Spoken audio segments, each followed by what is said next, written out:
Selamat malam friends, kembali hadir menemani malam kalian di TTM, Time to Motivate bersama saya Indi. Dan malam hari ini akan sangat spesial karena Indi akan ditemani oleh seseorang yang sangat inspiratif. Seorang putra dari Nusa Tenggara Timur yang namanya sudah tidak asing lagi di dunia hukum Indonesia. Siapakah dia? Telah hadir di studio bersama kami Bapak Dr. Simon Nahak SHMH. Selamat malam Bapak. Selamat malam Mbak Indi. Mbak.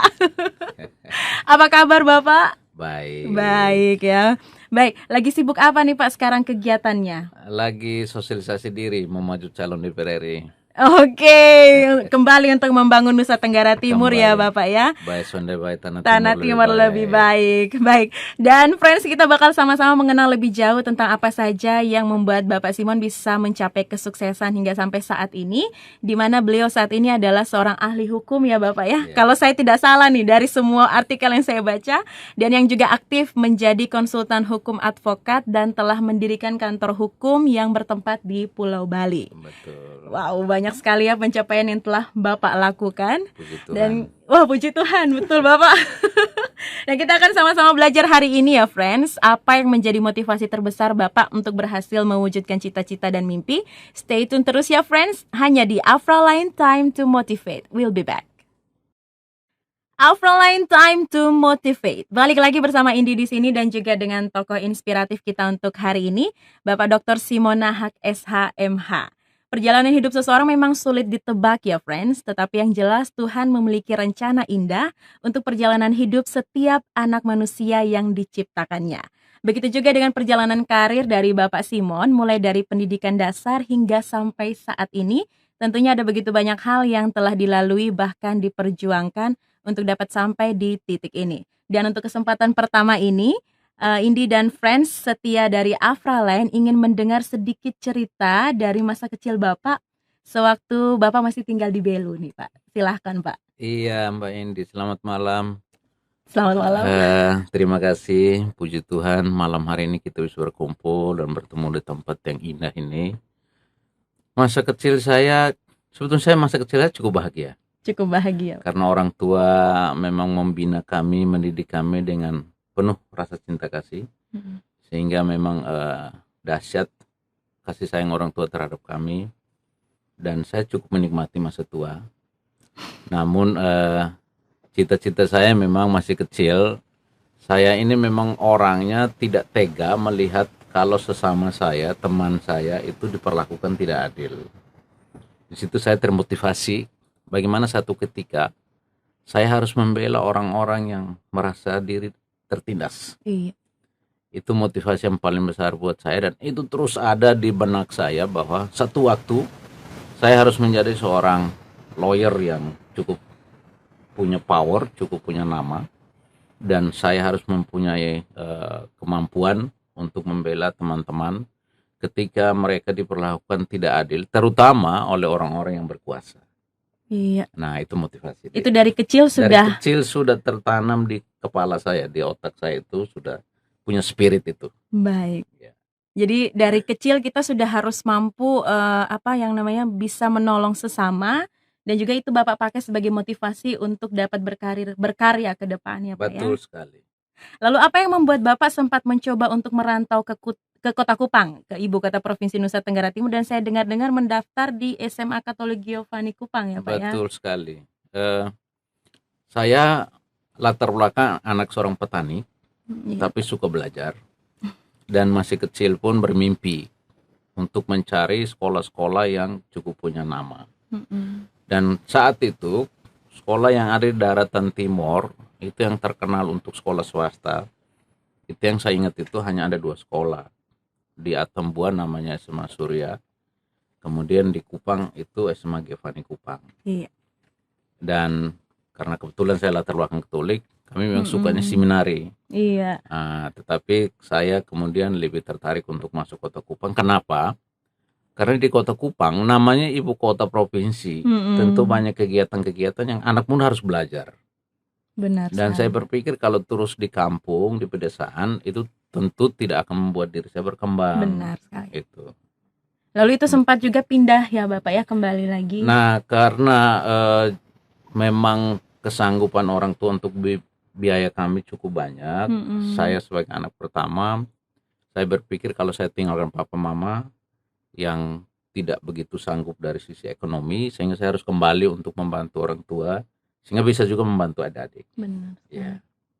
Luar biasa. Nah, Bapak juga sempat saya baca di beberapa media online yang menulis tentang Bapak. Mereka menyebutkan bahwa Bapak tidak pernah sungkan untuk mengakui Bapak adalah seorang anak kampung yang mencoba peruntungan di Kota Kupang. Benar begitu, Bapak? Saya tidak pernah menyangkal diri, Mm-mm. karena saya memang bukan siapa-siapa. Papa mama memang bukan orang yang berpendidikan. Baca tulis pun orang tua saya itu tidak tahu baca tulis. Papa saya itu sebagai petani tembakau, mama saya sebagai penenun, dan biaya pendidikan kami berdelapan itu sumbernya hanya 2 itu. Itu. Jadi saya tidak pernah merasa diri bahwa kita harus menyangkal orang tua kalau memang kita sudah seperti sekarang. Saya justru bersyukur bahwa dari mereka lah saya bisa tumbuh Benar dan sekali. berkembang seperti sekarang. Benar sekali. Dan justru dari keterbatasan itu Bapak menjadi pribadi yang tidak pantang menyerah ya Pak ya, tidak Betul. pernah menyerah sama sekali untuk bisa mencapai cita-cita. Baik friends, masih ada banyak pertanyaan yang akan Indi langsung tanyakan kepada Bapak Simon yang tentunya akan semakin membuat friends tidak akan menyerah untuk terus belajar dan berjuang menggapai mimpi. Stay tune hanya di Afraline Time to Motivate. Balik lagi masih dengan Indi di Afraline Time to Motivate. Dan masih dengan Bapak Dr. Simon Nahak di sini yang akan terus berbagi kisah inspiratif supaya kita anak-anak muda nih friends bisa punya mental yang juga sama. Kita jangan pantang menyerah, kita tidak pernah putus asa dalam meraih semua cita-cita dan harapan kita. Nah, melanglang buana di Pulau Dewata untuk menimba ilmu dan berkarya sebagai akademisi dan praktisi telah membentuk pribadi Bapak Simon menjadi sosok yang mampu menaklukkan dirinya sendiri untuk tetap bertahan hingga menjadi salah satu putra terbaik Nusa Tenggara Timur. Nah, Bapak Simon boleh dong cerita sedikit susah senang merantau di pulau orang dan apa yang membuat Bapak tetap konsisten dengan mimpi dan cita-cita Bapak nih. Silakan Pak. Mbak Indi, terima kasih. Memang hidup ini harus menghargai. Kita harus menghargai diri kita sendiri. Kita harus mencintai diri kita sendiri. Benar. Dan kita harus mensyukuri. Apapun yang kita terima kita harus mensyukuri. Dan memang prinsip saya ora et labora, berdoa dan bekerja. Benar sekali. Karena kita bekerja tanpa doa itu juga tidak mungkin. Berdoa saja tidak bekerja itu juga tidak mungkin. Kalau mau dibilang suka duka di merantau itu memang awalnya sangat menyedihkan, Mbak. Iya Pak. Sangat menyedihkan karena saya harus tinggalkan kedua orang tua, adik-adik, keluarga, teman-teman dekat. Tapi bagi saya anak NTT itu punya kemampuan yang lebih, terutama soal sikap mental. Benar. Kita itu cukup tahan penderitaan, karena kita sudah hidup menderita, sehingga kita itu cukup kuat ketika menghadapi cobaan apapun. Dan itu saya buktikan diri saya sendiri. Saya cukup menderita sebetulnya ketika saya melanjutkan studi Strata 1 sarjana hukum di Bali, karena saya tidak punya saudara, saya tidak punya siapa-siapa. Tetapi memang kuncinya adalah kita disiplin, jujur, menjaga komunikasi dengan teman di sekitar. Kita juga tidak boleh egois. Benar. Tidak boleh sombong. Kita juga harus menerima, dan harapan saya dan saran saya sebaiknya harus punya jiwa nasionalisme. Jadi kita itu dimanapun berada, kita tetap menerima sesama lain, sehingga mereka juga bisa menerima kita. Ya hukum yang paling dasar kan cinta kasih ya. Benar sekali. Kalau Anda mau dicintai, kita harus mencintai juga sesama yang lain. Dan itu kunci. Kemudian begitu sabar dan tabah. Penderitaan bagi saya itu sebetulnya ilmu. Itu. Penderitaan bagi saya itu sebetulnya bekal untuk hidup. Benar. Ternyata hidup ini kan tidak hanya mau enak saja. Gitu. Ketika ada kita menelan pil pahit, bagi saya itu memberikan kekuatan tambah. Gitu. Jangan sampai anak-anak muda itu begitu telan kepahitan sedikit, dengar omongan sedikit kemudian tersinggung lalu kabur. Jangan. Ya. Itu. Kita harus punya tekad, harus punya prinsip yang tegar, harus kuat. Apalagi mohon maaf, bukan soal agama, Tetapi yang saya yakini dengan iman saya sebagai pengikut Yesus, begitu kita lihat beliau begitu menderitanya itu untuk Benar. menyelamatkan sekian banyak umat di seluruh dunia, tetapi dia sabar, tabah sampai akhirnya seorang anak tukang kayu menjadi Tuhan dan kita bisa teladani dia. Nah, kenapa kita harus cengeng ketika berhadapan dengan sedikit masalah gitu? Benar. Ya, jadi kita harus punya tekad yang kuat untuk maju. Saya kira Iya. itu yang saya perlu pesankan. Berarti kalau kita dalam zona nyaman, kita tidak akan pernah bertumbuh ya Pak ya? Betul sekali Mbak Indi. Dan saya termasuk orang yang tidak suka nyaman Mm-mm. gitu. Karena kalau kita ada pada posisi nyaman, itu akan membuat kita itu justru tidak berkembang gitu. Ya, kita ikutikan kenapa seorang Barack Obama itu bisa menjadi presiden Mm-mm. gitu. Karena dia kan hanya kampanye dia kan singkat sekali. Dia hanya katakan we are change gitu. Mari kita berubah. Nah, artinya kan nyaman itu kan tidak harus membuat kita stop di situ. Pribadi saya, kalau saya suka nyaman, buat apa saya harus kembali ke NTT? Sebetulnya saya sudah cukup nyaman deh, Iya. gitu. Saya jadi lawyer, cukup punya nama. Mm-mm. Saya juga ketua program studi S2. Mm-mm. Magister. Saya juga bisa memberikan kuliah sudah belasan negara, saya keliling. Tetapi bagi saya bukan soal itu. Iya. Karena kalau saya terlalu nyaman di saat sekarang, saya khawatirnya saya juga bisa terperosok. Saya juga bisa kemudian bisa jatuh. Karena titik nyaman itu tidak harus kita pertahankan. Tapi justru ketika demikian, bagaimana kita harus merubah lagi sehingga kita lalu bisa berbuat sesuatu untuk banyak masyarakat. Berkontribusi Berkontribusi kembali ya, Pak kepada ya? masyarakat. Dan jujur, barangkali karena saya tumbuh lahir dari perut Timor, Timur. mau tidak mau harus kembali ke pangkuan ibu untuk harus Iya, membesarkan yang lain. betul Saya sekali. tidak puas kalau diri saya sendiri besar, Mm-mm. tapi saya ingin membesarkan yang lain. Saya juga cukup banyak membantu anak-anak yang tidak mampu. Kami punya yayasan, kami kerjasama dengan lembaga asing, Swiss, Jepang. Wow. Kemudian kita membantu cukup banyak anak-anak. Mm-mm. Bahkan saya dengan keluarga lagi merancang untuk mendirikan satu perguruan tinggi. Ini tidak hanya ide, tidak cita-cita, lahan sudah ada, Mm-mm. tapi kita tentu harus merancang dengan Di mana, baik. Pak? Rencana di Malaka sama Kota Wow. Kupang. Nah, karena bagi saya lebih baik berbuat sesuatu daripada sama sekali tidak berbuat. Benar sekali. Gitu. Ya. Dan bicara soal anak muda nih ya Pak ya, Ya. anak muda tuh tidak jauh dari yang namanya pergaulan bebas. Nah itu sudah jadi satu zona yang nyaman bagi mereka. Jadi kadang lupa dengan tugas bahkan tanggung jawab mereka sebagai seorang pelajar, mahasiswa ataupun pekerja. Apalagi semasa muda tuh kita sering maunya tuh coba hal-hal baru Pak, yang kadang dapat menjerumuskan kita kepada sesuatu yang dapat merusak masa depan kita. Apa tips bergaul yang benar nih Pak, kalau dari Bapak Simon sendiri supaya pergaulan kita sebagai orang muda itu tidak jadi halangan untuk kita bisa meraih masa depan yang gilang gemilang? Iya, Mbak Endi, kuncinya untuk orang berhasil di usia muda itu kan dia harus banyak mengikuti kegiatan positif. Positif ya Pak. Itu kunci. Jadi jangan sampai jadi mahasiswa kemudian hanya pergi belajar, pulang tidur, besok kuliah lagi, bukan. Tapi manfaatkan diri semasa masih muda.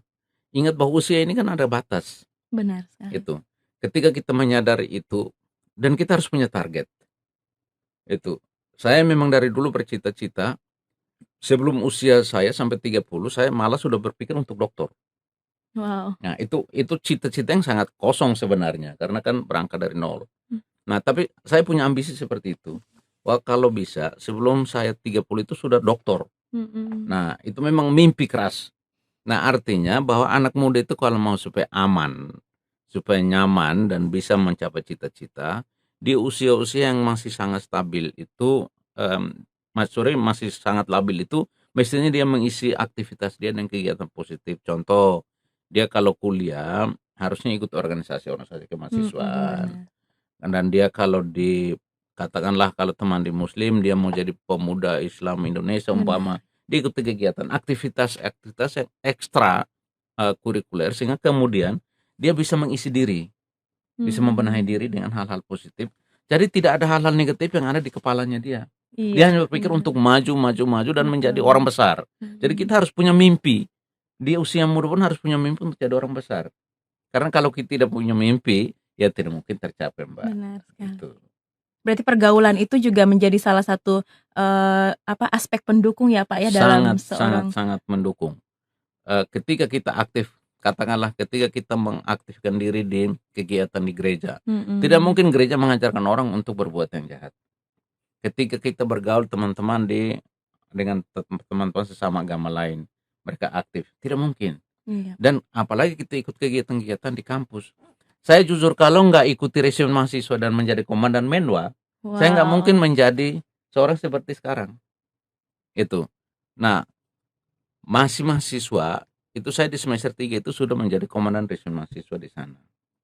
Kemudian sampai semester 5 karena aktif, saya sudah jadi asisten dosen. Wow. Gitu.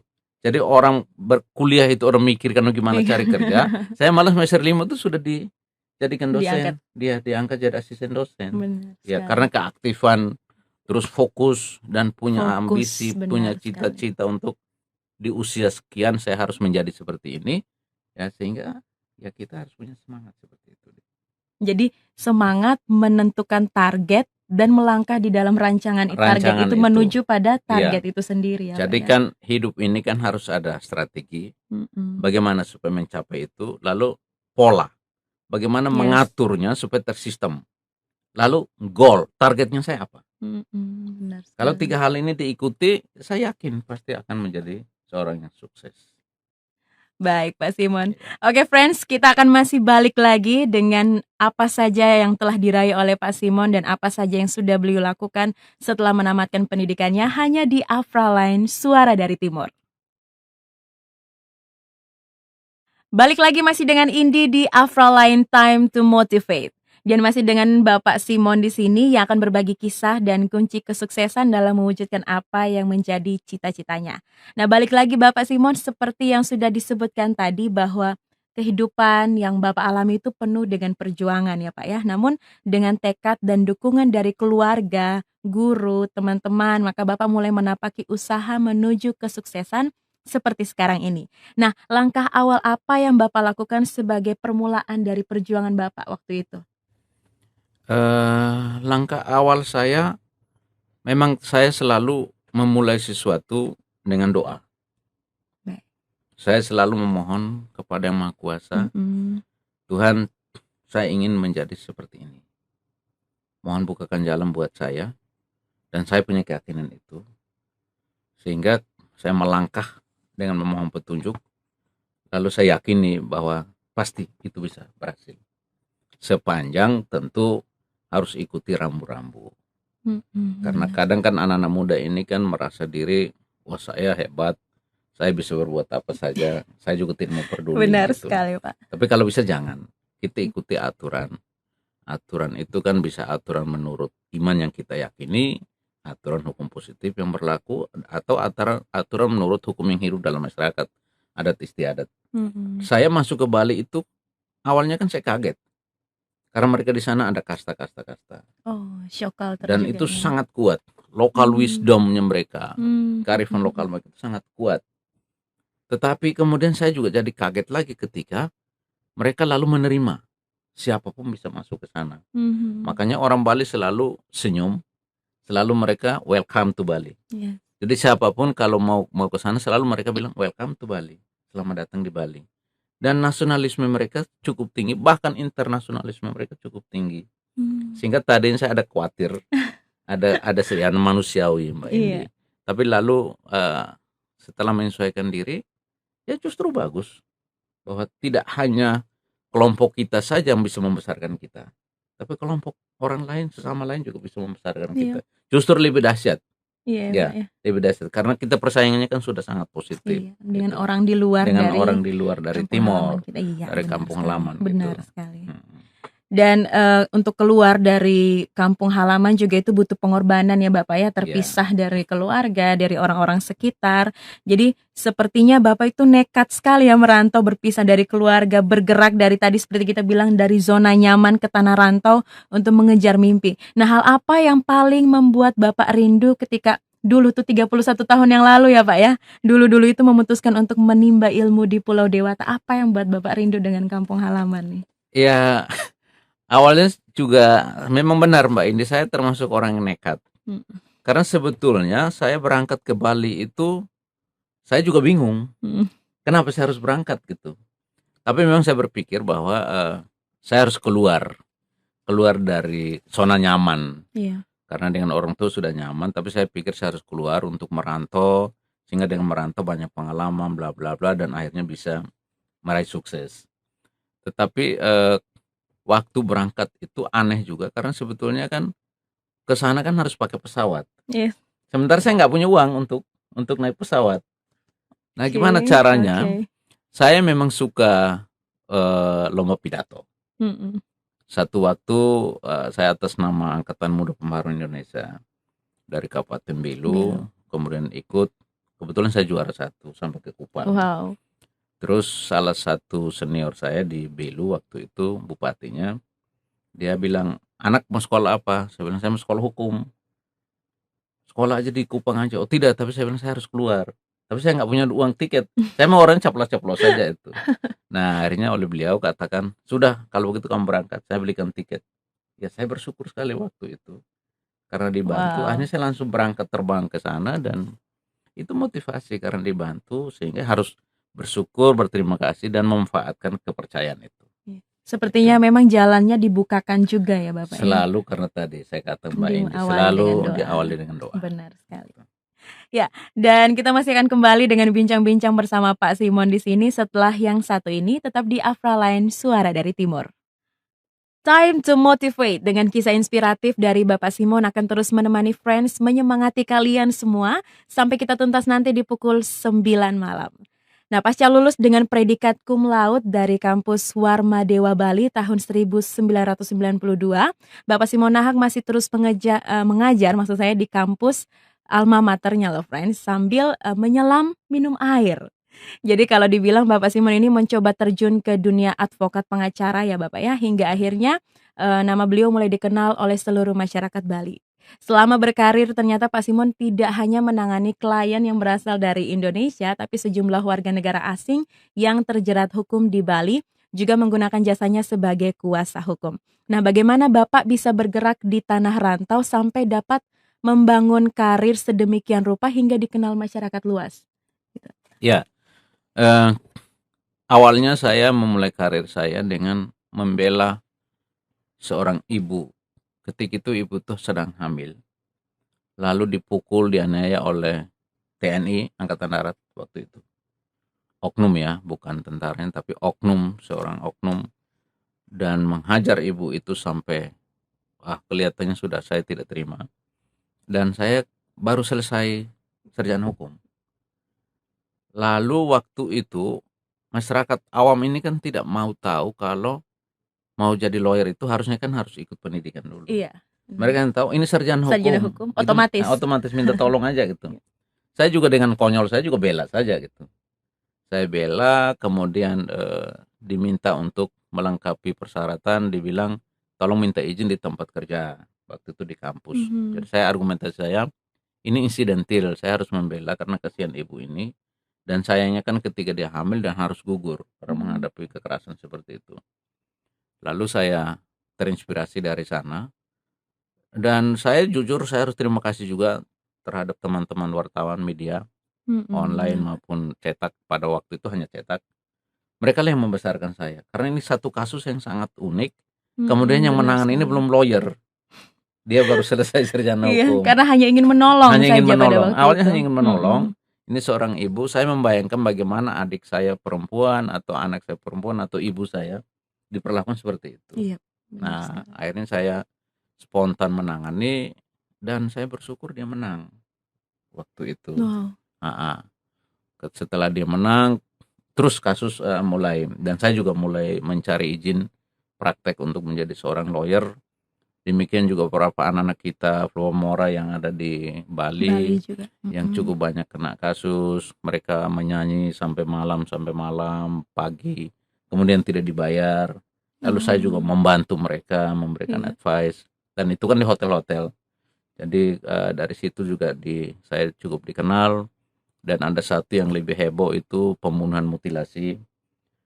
Media sudah ekspos bahwa ini pembunuhan mutilasi, hukumannya harus seumur hidup bahkan hukuman mati. Tapi saya dengan argumentasi saya membela karena ternyata ceritanya tidak demikian. Kemudian dengan argumentasi lalu justru saya bebaskan. Nah itu banyak sekali, dan kasus-kasus di sana, kasus tanah adat yang ya saya sempat menangani satu kasus 160 sekian tanah hektar di sana yang cukup fantastis nilainya. Tapi saya membela karena untuk membantu masyarakat supaya masyarakat tidak diusir dari sana. Saya betul-betul membela mereka. Lalu kemudian mereka menang melawan mantan bupati di sana. Wow. Akhirnya beberapa kasus teman-teman orang asing mulai kenal saya. Ya karena saya juga suka dengan bahasa asing. Saya bela orang Jepang, orang Belanda, orang Amerika, orang Inggris, orang Australia, ya macam-macam warga asing yang ada di sana. Bahkan kemudian mereka justru simpatik kalau saya harus membantu mereka. Dan menariknya Mbak ini dari sana juga saya melanjutkan S2 itu bukan dibiayai oleh siapa-siapa, justru oleh klien saya orang Jepang. Itu dia mensupport untuk melanjutkan pendidikan S2 karena bagi mereka pendidikan itu sangat penting. Gitu. Kemudian saya di S3 pun bukan dibantu oleh siapa-siapa juga, itu klien orang Belanda yang membantu saya untuk lanjutkan S2 ke S3 juga. ke S3 sore waktu itu ke Brawijaya Malang ya, Malang dengan studi banding 3 negara, ke Belanda, ke Singapura dan Australia waktu itu. Jadi sebetulnya kita hanya semangat dan mau bekerja dengan tulus, ikhlas, cerdas, dan tuntas. Tuntas ya Pak ya.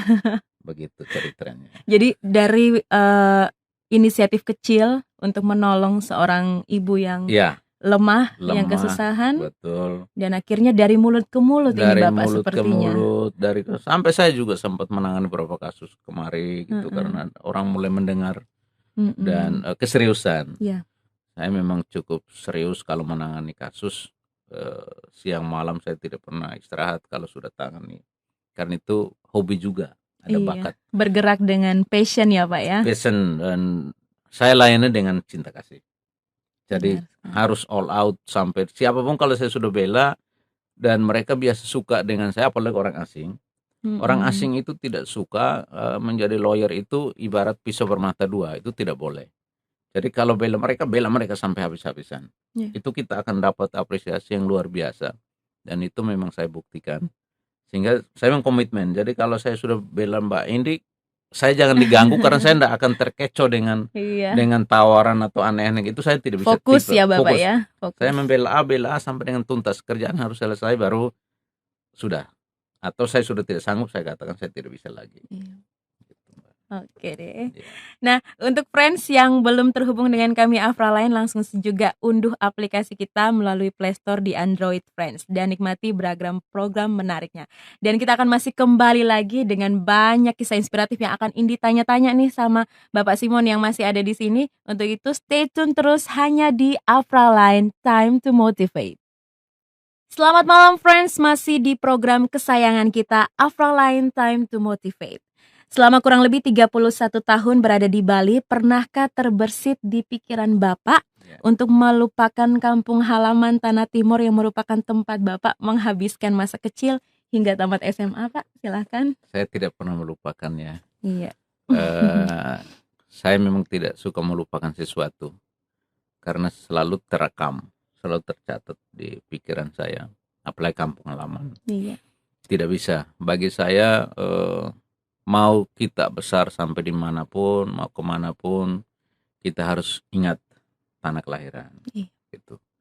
Mau kita di luar negeri katanya di luar negeri sana paling bagus, saya tetap katakan baik Sonde baik, Flomamora lebih baik. Baik Sonde baik, Tanah Timur lebih baik. Benar sekali. Ya, jadi saya tidak akan melupakan, tidak terbersit sedikit pun untuk melupakan kampung halaman, Pak. Tidak pernah ya Pak ya. Tidak pernah. Lalu apa nih yang sudah Bapak lakukan, bisa sharing sedikit, ataupun yang sedang Bapak rencanakan untuk dapat membangun Nusa Tenggara Timur saat ini? Kalau saya mau hitung apa yang saya lakukan, ya sebetulnya cukup banyak. Tetapi kan kita tidak boleh memukul dada. Benar sekali. Apalagi prinsip saya memberi dengan tangan kanan, kalau bisa tangan kiri tidak usah tahu. Atau memberi dengan tangan kiri, kalau boleh tangan kanan tidak perlu tahu. Tapi kalau ditanya apa yang saya lakukan, saya memang fokus di 3 hal. 3 program yang sejak masih di mahasiswa pun saya sudah lakukan. Jadi program pertama itu memang saya ingin memberikan bantuan hukum dan konsultasi hukum gratis. Tetap ya Pak ya. Kepada siapapun yang ingin minta tolong, yang ingin kena masalah, itu saya bersedia untuk melayani. Karena saya kebetulan dibesarkan dari profesi itu. Kemudian di bidang pendidikan, saya memang senang dengan pendidikan karena kata William Shakespeare, knowledge is a power. Yes. Ya. Ilmu itu berkuasa. Ilmu itu otonom. Jadi semakin kita cerdas, semakin kita mengisi otak kita dengan ilmu pengetahuan khusus pendidikan, maka saya terlalu yakin. Apalagi anak NTT ini, saya bermimpi kalau satu waktu semua anak-anak NTT kuliah sekolah sampai doktor. Amin. Doktor itu kan ibarat topi. Topi itu orang mesti pakai di kepala, Mbak. Nggak mungkin orang taruh di kaki. Nah, itu artinya motivasi saya di dunia pendidikan sudah cukup saya lakukan. Saya masih mahasiswa pun bekerja sambil kuliah, sambil juga membantu teman-teman. Itu tidak perlu saya sebutkan nama, cukup banyak yang karena saya berikan dengan hati. Saya diberikan dengan tulus, jadi saya tidak perlu itu. Nah, selesai pun sampai sekarang ya saya dan keluarga kami punya yayasan pendidikan, terutama kami membantu anak-anak Timor, anak-anak Flores, anak-anak Alor, anak-anak banyak, anak-anak Rote Sabu, Sumba, karena kami melihat bahwa hidup ini kan tidak hanya kita menikmati sendiri. Setelah saya perhatikan, terutama bagi anak-anak yang orang tuanya meninggal, bagi anak-anak yang orang tuanya tidak sanggup sama sekali, tapi dia tidak bisa mengenal dunia pendidikan. Kita coba datang ke kampung-kampung, kita lihat lalu kita bawa ke Bali untuk sekolahkan. Dan sekarang sudah ada yang sarjana, sudah banyak yang jadi dokter juga kita sekolahkan. Itu untuk pendidikan. Kemudian kebetulan keluarga, istri, anak juga dokter. Saya juga fokus tentang kesehatan, karena kesehatan dalam arti luas, kesehatan lingkungan, kesehatan ya, manusianya. Jadi kita selalu juga mensupport anak-anak untuk lanjut. Ya, saya kembali sedikit, saya juga secara informal kerjasama dengan beberapa perguruan tinggi negeri di Timor untuk beasiswa. Nah, itu cukup banyak juga yang kita bantu, walaupun tidak secara tertulis, tapi secara non formal itu kita mendekati dengan para pengambil kebijakan supaya terhadap anak-anak kita yang di SMA cukup sanggup, cukup mampu, tetapi orang tuanya tidak punya kemampuan finansial, kita bantu untuk beasiswa bidik misi, beasiswa lain-lain yang selama ini diadakan oleh pemerintah, dan itu sudah cukup banyak yang kita lakukan. Nah, kemudian saya kebetulan latar belakang anak petani. Jadi meskipun hanya 3 program yang saya prioritaskan untuk ke depan, salah satu juga saya selalu memperhatikan kelompok tani. Itu memberikan bibit, ya memberikan pupuk, pengadaan air bersih untuk tanam sayur, tanam apa, karena bagi saya itu yang penting untuk bisa memenuhi atau menjawab kebutuhan primer kita. Berarti menolong orang lain itu merupakan hal penting ya Bapak ya, yang juga berguna untuk membentuk karakter kita menjadi orang yang sukses di kemudian hari. Sejatinya goal akhir pendidikan yang telah kita raih harus dapat berguna bagi sesama, khususnya bagi kampung halaman kita. Dan saya pernah dengar baca waktu itu di sebuah artikel online, kalau tidak salah Bapak pernah bilang, kita cerdas dulu, baru bisa kita mencerdaskan orang lain. Gitu ya Pak ya. Betul, karena kalau kita buka pembukaan 45 alinea keempat, itu karena salah satu penegasan di situ adalah mencerdaskan kehidupan bangsa. Benar.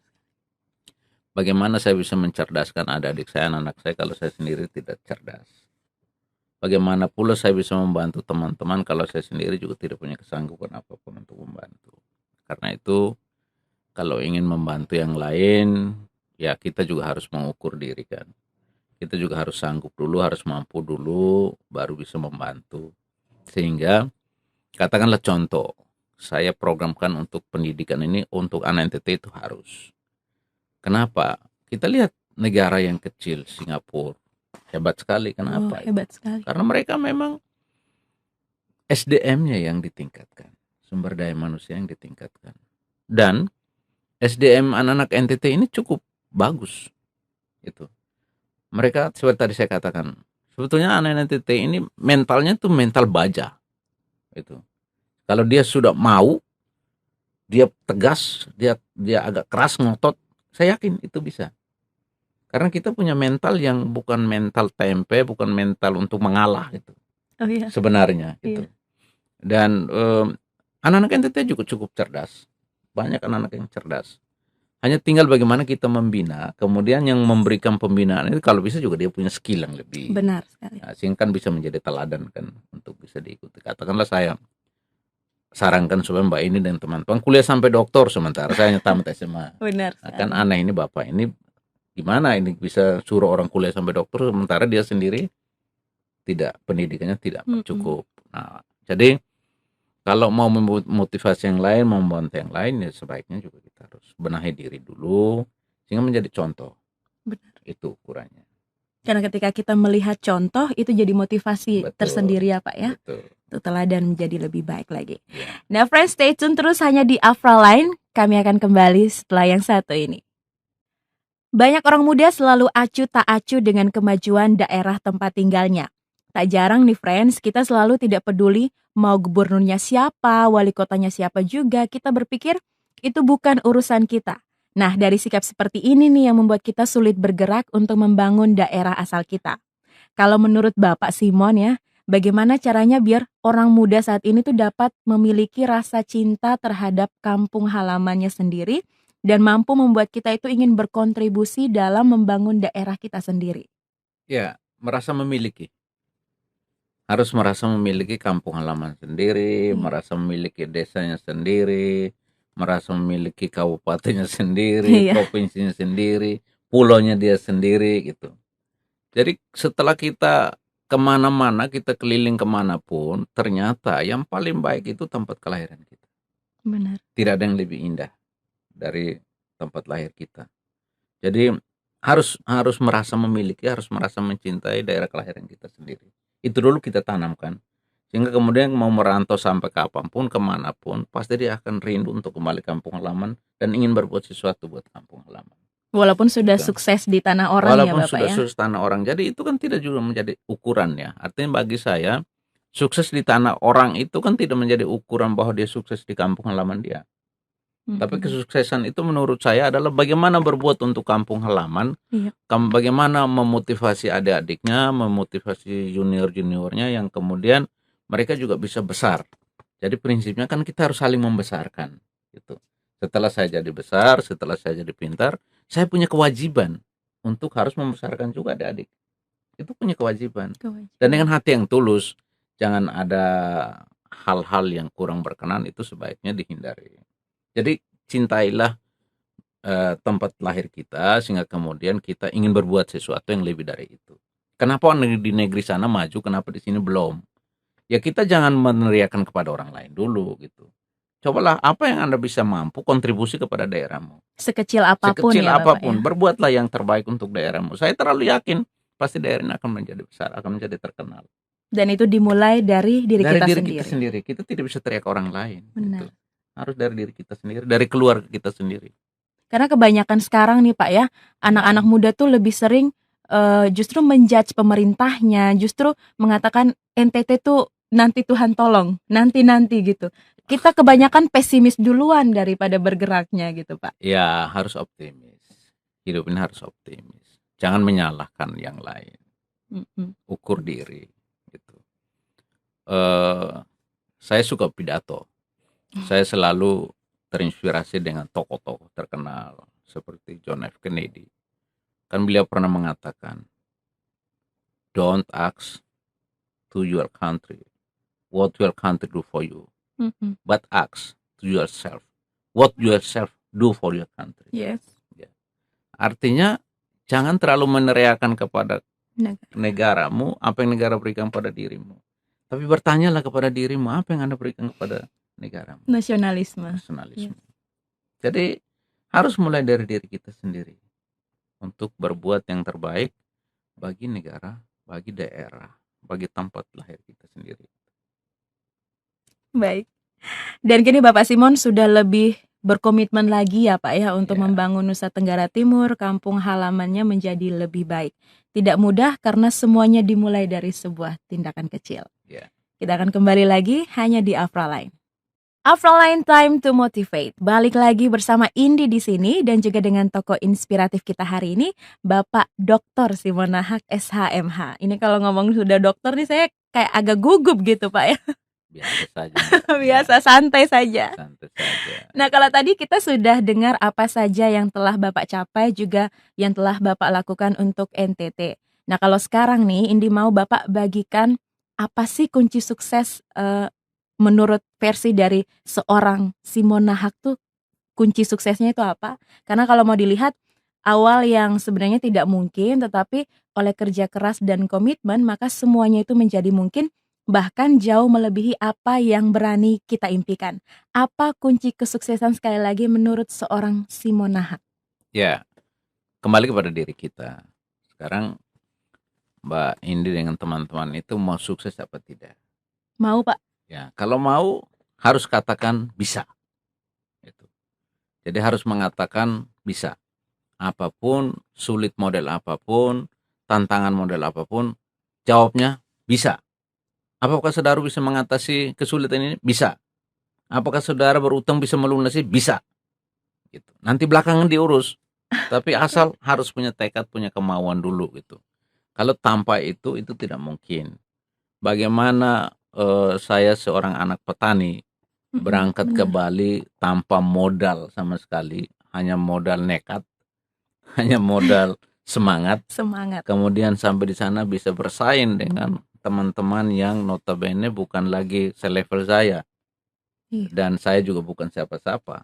Tapi itu tadi, kita harus fokus, kita harus nekat, kita harus punya prinsip.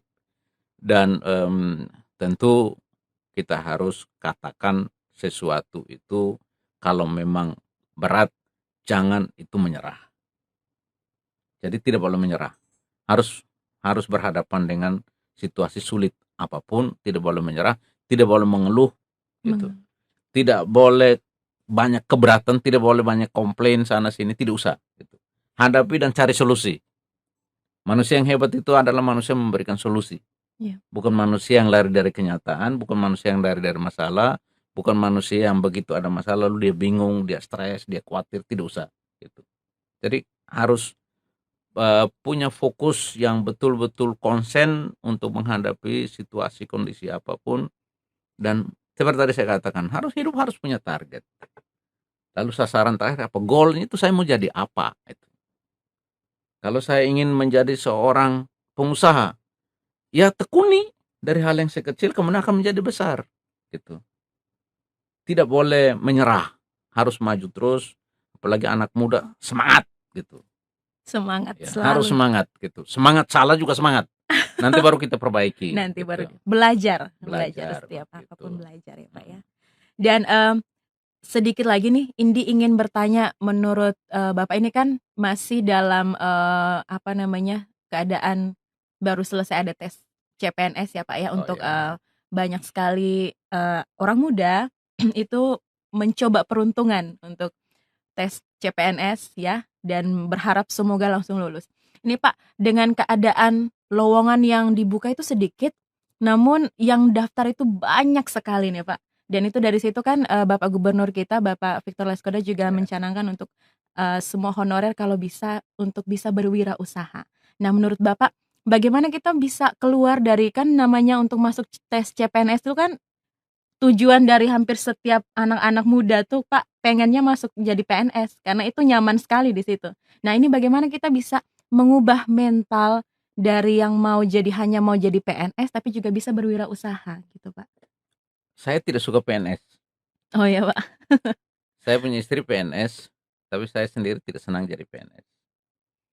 Orang yang gagal itu orang yang ingin dijajah.